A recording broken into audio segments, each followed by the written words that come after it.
Hi అండి, ఈరోజు కర్బూజా సేమియా డ్రింక్ చేసుకున్నాం. ఎండలు మండిపోతున్నాయి కదండి, పిల్లలకి ఇలా చేసి పెడితే చాలా ఇష్టంగా తాగుతారు. ముందుగా పైన ఉండే తొక్కంతా తీసుకోవాలి. కర్బూజా వాటర్లో సబ్జా గింజలు ఒక అరగంట తర్వాత ఉడికించుకున్న సేమియా మనం ఫిల్అప్ చేసుకున్న కర్బూజా తీసుకొని లోపల ఉన్న సీడ్స్ అన్ని తీసేయాలి.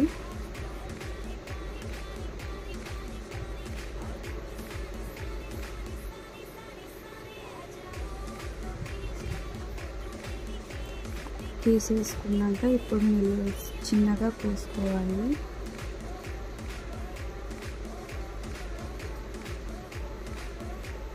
ఒక మిక్సీ జార్ తీసుకొని మనం ముందుగా కోసుకున్న కర్బూజా వేసుకోవాలి.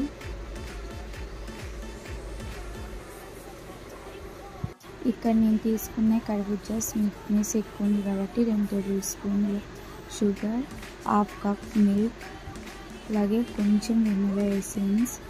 ఇది ఆప్షనల్ అండి, కొంచెం ఫ్లేవర్ కోసం మాత్రమే, మీరు స్కిప్ చేసుకోవచ్చు. తర్వాత మిక్సీ పట్టుకోవాలి. ఒక బౌల్ తీసుకొని మనం గ్రైండ్ చేసుకున్న జ్యూస్ అందులోకి వేసుకోవాలి. అంటే ఒక 1/2 అవర్ ఫ్రిడ్జ్లో పెట్టుకోవాలి. 1/2 అవర్ తర్వాత చూపిస్తున్నానండి. నాకు ఈ చిక్కదనం సరిపోతుంది, లేదు మాకు ఇంత చిక్కదనం వద్దనుకుంటే కొంచెం వాటర్ వేసుకోండి. మనం ఉడికించుకున్న సేమియా 2 టేబుల్ స్పూన్, అలాగే సబ్జా గింజలు 2 టేబుల్ స్పూన్, అలాగే 4 ఐస్ క్యూబ్స్ తీసుకొని కలుపుకోవాలి.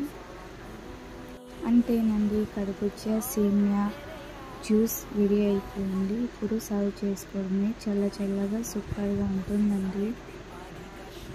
పిల్లలు అయితే చాలా ఇష్టంగా తాగుతారు. ఒకసారి మీరు కూడా ట్రై చేయండి. మై స్టైల్ కర్బూజా జ్యూస్.